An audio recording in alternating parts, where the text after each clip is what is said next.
డబ్బు, అనారోగ్యం, ఉద్యోగం, వ్యాపారం, అప్పులతో బాధపడుతున్నారా? మీకోసమే లాంచ్ యువర్ ఫ్యూచర్ ప్రోగ్రామ్.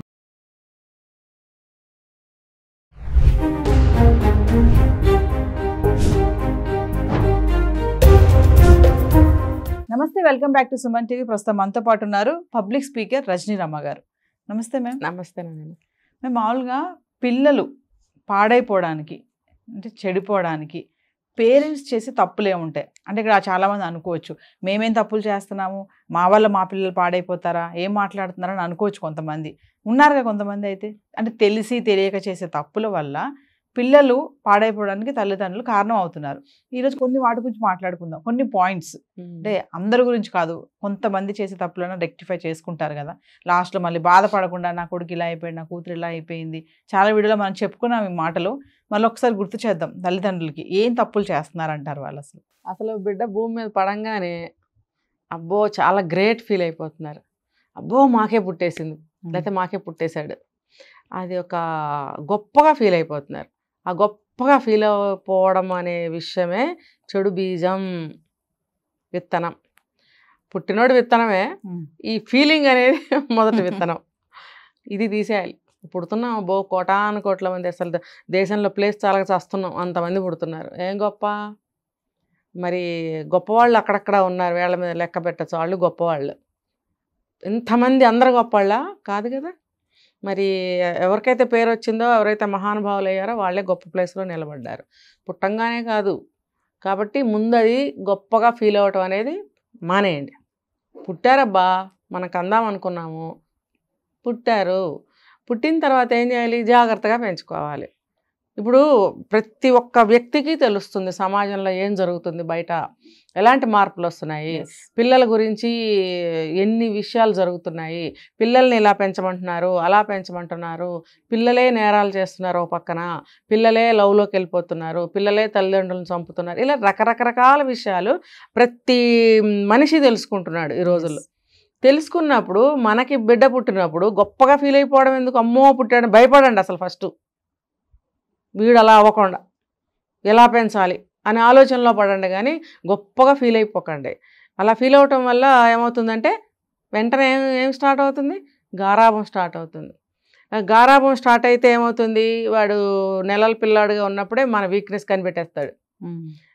తల్లి తెలంగాణకి అవ్వమని కేకేయడం, అమ్మో ఏదైందని తల్లి పరిగెత్తుకు వస్తుంది, అహో నేను అరిస్తే వస్తుందని చెప్పి ఇంకా అదే కంటిన్యూ చేస్తారు. కావాలంటే చూడండి ఎందుకు ఏడుస్తారు పిల్లలు, తల్లి కనపడకపోతే ఎందుకు ఏడుస్తారు, ఇంకొకరు కనపడకపోతే ఎందుకు ఏడవరు అంటే తల్లి పాలిస్తుంది, లాలిస్తుంది, కొంచెం నవ్విస్తుంది, హాయ్ హోయ్ హోయ్ హోయ్ అంటుంటారు కొంతమంది తల్లులు పిల్లల దగ్గర.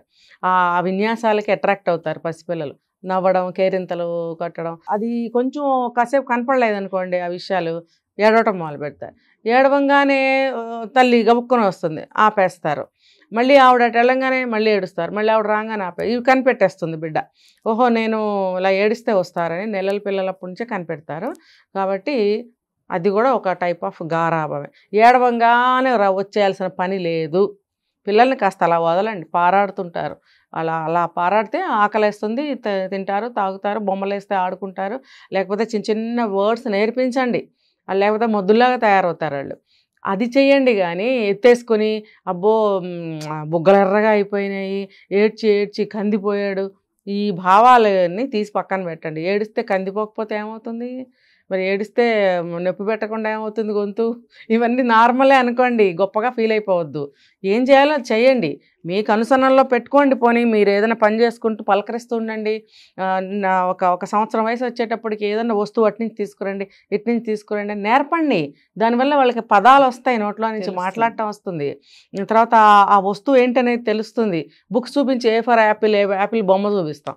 అలా ఎందుకు, ఇదిగో యాపిల్ నాన్నకి ఇచ్చిరా, ఈ యాపిల్ అక్కడ పెట్టిరా, అక్కడ యాపిల్ పెట్టి యాపిల్ తీసుకురా అంటే అది యాపిల్ అని తెలీదా? కాకపోతే ఏబిసిడీలు రావడం కోసం అలా అన్నారు, అది నెక్స్ట్ స్టేజ్.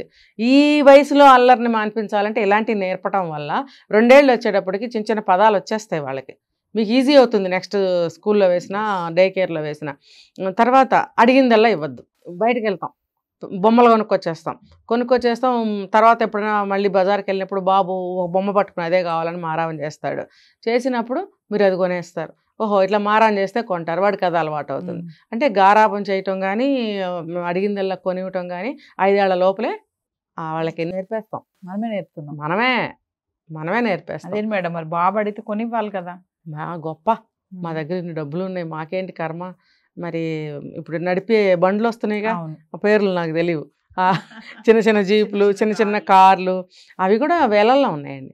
అవి కొనుక్కొచ్చి ఇళ్లల్లో పెడుతున్నారు. వాడికంటే ఇంతవాడికి నువ్వు డ్రైవింగ్ ఎందుకబ్బా, ఎందుకు? వాడేం చేస్తా, మొన్న నేను చూశాను 2 years కూడా లేవు ఒక బాబుకి, తండ్రి డ్రైవ్ చేస్తున్నాడు, ముందు కూర్చోబెట్టుకుని ఆ పిల్లాడు కూడా స్టీరింగ్ పట్టుకుని ఇలా అంటున్నాడు. వాడికి అవసరమా నీకు అవసరమా? అది ఎందుకు నువ్వు నేర్పిస్తున్నావు? పిల్లలకి బొమ్మలు ఇవ్వండి, అవెందుకు? చిన్న చిన్న బొమ్మ కార్లు ఉంటాయి, పోనా ఇవ్వండి. నడిపే బండ్లు ఎందుకు? అవి ఇస్తున్నారు. అయితే వాళ్ళ డబ్బులు ఉన్నాయి, వాళ్ళ స్టేటస్ ప్రకారం కొంటారు.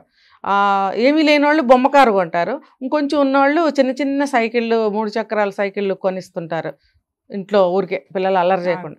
అంతవరకే కానీ ఇంతంత ఖరీదు గల కార్లు, ఇంట్లో తిప్పే కార్లు ఎందుకండి?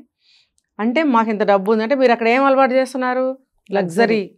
డబ్బు ఎలా ఖర్చు పెట్టాలి, దాని విలువ తెలియకుండా ఇది అలవాటు చేశారా? ఇప్పటికి ఎన్ని అలవాటు చేశారు?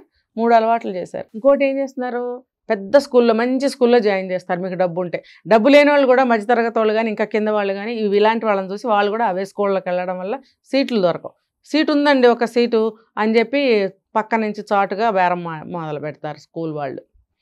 అంటే ఇప్పుడు కాలేజెస్లో కూడా చూస్తున్నాం మనం, మేనేజ్మెంట్ కోటాలని అవని ఇవని. వీళ్ళు ఇంకా కొంచెం ఎక్కువ డబ్బు పెట్టి ఆ స్కూల్లో సీట్ సంపాదిస్తే, మా అబ్బాయికి కూడా అందులో వచ్చింది, చాలా కష్టమైంది, చివరికి మా పేరు చెప్పుకుంటే, మా అబ్బాయిని చూసి మాకు ఇచ్చారు ఆ సీట్ అని బయటకు వచ్చి గొప్పగా చెప్పుకుంటారు. అది పిల్లాడికి అన్నీ తెలుస్తూనే ఉంటాయి.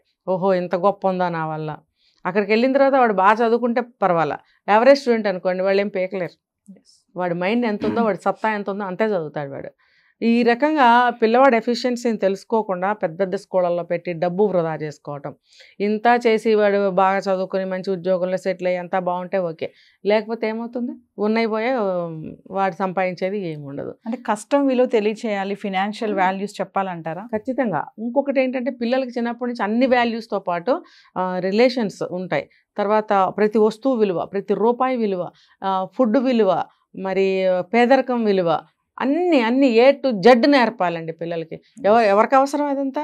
తల్లిదండ్రులకే అవసరం, పక్కింటి వాళ్ళకి అవసరం లేదు, లేకపోతే వేరే వాళ్ళకి చుట్టాలకు అవసరం లేదు, అది మీకే అవసరం. మీరు ఎంత అయితే మంచి అలవాట్లు నేర్పుకుంటారో మీ కుటుంబం, మీ 4-5 ఎవరైతే ఉన్నారో మీ కుటుంబమే బాగుంటుంది. ఆ ఎఫెక్ట్ ఫస్ట్ పడేది ఫ్యామిలీ, మన ఫ్యామిలీ మీదే.